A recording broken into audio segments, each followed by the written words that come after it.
موضوع الأسامي في مصر ده بقى حضرتك في بقى الدلع. والدلع ده في مدرستين، في مدرسة الشمال وفي مدرسة الجنوب.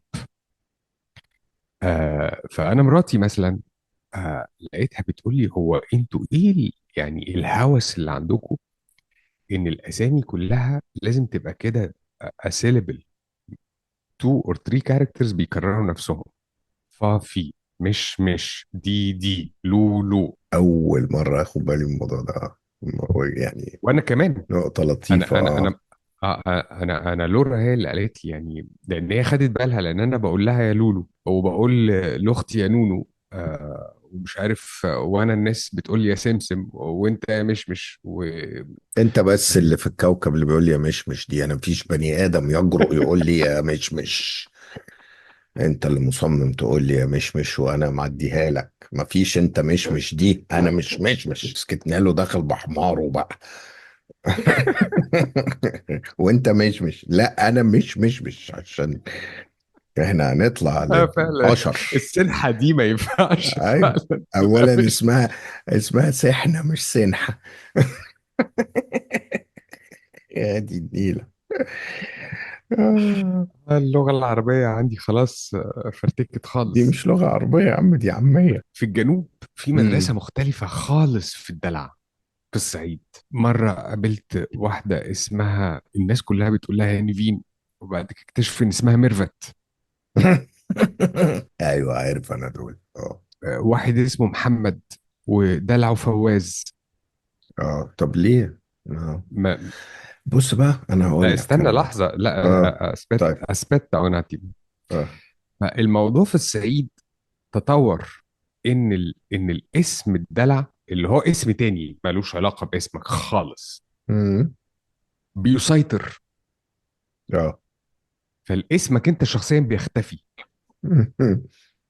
لدرجة، وهذا الموقف حصل يمكن من، كان يمكن عندي 16 سنة، فانت كده بتتكلم في 30 سنة فاتوا. اوكي. عمي جاي زورنا في البيت، فقاعد هو وابويا بيشربوا كوباية شاي، وعمي طبعا عمال بيشتكي من السجل المدني، مش عارف كان محتاج يطلع قيد عائلي، يطلع بطاقة جديدة. انت عارف السجل العباسية يعني اللي هو ال- المتعارف عليه. البيروقراطيه الطبيعيه، اه. فلقى ان اسم امه غلط. ده فيلم ده يا برنس. اه يا معلم. فطبعا ابتدى قدم طلب علشان يصحح الاسم. هي الام عايشه فطبعا ولا متوفيه طبعا لا، ولا؟ متوفاه. متوفيه كمان. امم. دي اللي هي جدتي بقى، ايوه. ام ابويا وام عمي. مفهوم.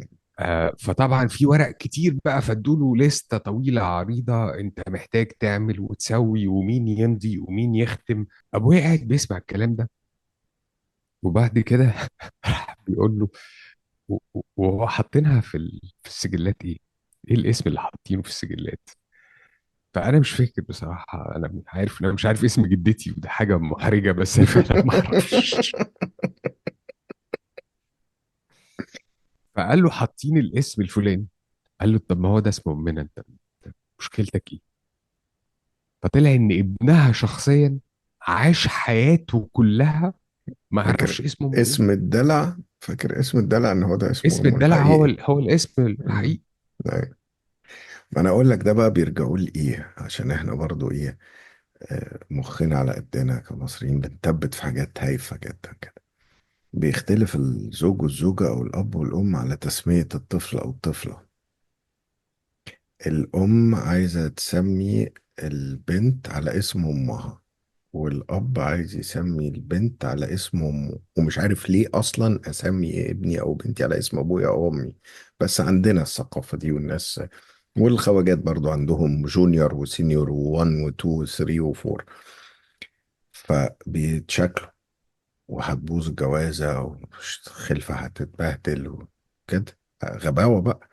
فيتفقوا إنه واحد يبقى الاسم الحقيقي، وواحد اللي يتنده بيه بقية عمره. فالاتنين اه. الطرفين يبقوا مرضيين، والعيل يتمرمط بقى زي جدتك كده او زي اي حد بقى ممكن يبقى عشان هم تخنوا مخهم في تفاهة. هو ده تفسير منطقي جدا على فكرة. لا هو ده كان بيحصل في سيناريوهات كتير، انا مش بفسر ده عن يعني عن حكايات اتحكت لي وتجارب اكتر من شخصية، لقيت ان الاهالي امم. اختلفوا. فخلاص الحل انه اسم هيتسمى في الورق عشان نرضي الطرف ده، ده الاسم الفورمال اللي هو في البطاقة وشهادة الميلاد ومش عارف ايه، فانت مرضي. والاسم التاني بقى هو ده اللي هيتنده بيه بقى بقية عمره، وهو هيتربى ويكبر لأن هو ده اسمه اللي في البيت واللي مع أصحابه وكده. ولخبطوا الناس ولخبطوا اه الأسر لخبطوا الناس ولخبطوا ولخبطوا العيال الحكومة ويلخبطوا العيال آه.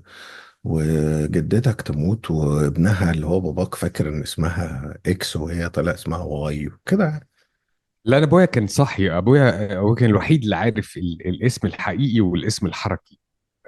ده نجد عمي ساعتها، لأن كده ما كانش محتاج بقى عمي إن هو يعمل تصحيح الاسم اه ده انا فهمت غلط، ده انا فاكر ان ابوك هو اللي مش عارف، ده طلع لا لا عمك لا. هو اللي مش عارف ان امه اصلا اسمها حاجة تانية. قال لك مش عارف كذا. لا، طب ما هو ده الاسم ما مظبوط، هو أنت ده زعلان ليه؟ اللي احنا كنا بنقوله لها، ده هو اللي مش حقيقي.